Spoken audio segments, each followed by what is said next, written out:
First, we are prepping and cleaning our pH meter by rinsing it with distilled water, and then we're just gently tapping to fully clean it.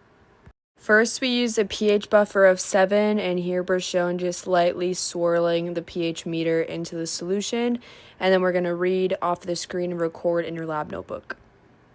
And then after, we're just going to rinse it off with distilled water again to clean it in order to use our next solution.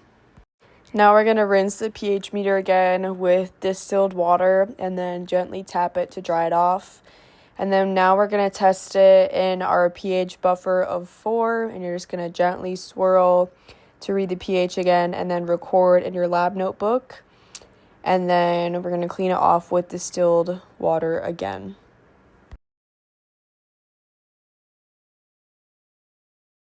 So now we are going to test the pH of our first unknown.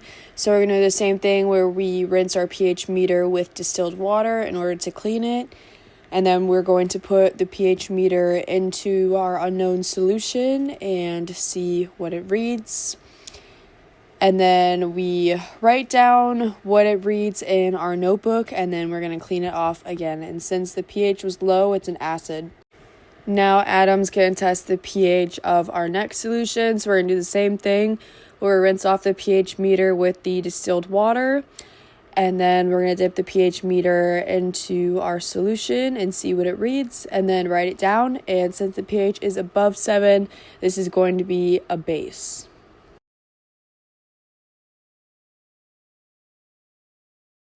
So now Adam's going to test the pH of our first unknown, which we determined to be an acid because the pH was below 7. So now we're just going to double check just to make sure. And sure enough, the pH is below 7 again, which means that this unknown is an acid.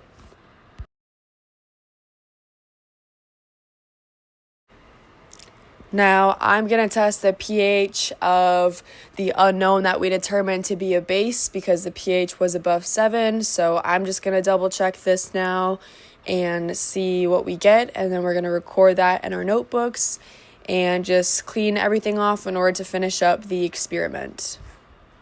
And finally, this is just what our data looks like in our notebook of the recorded pHs of different solutions.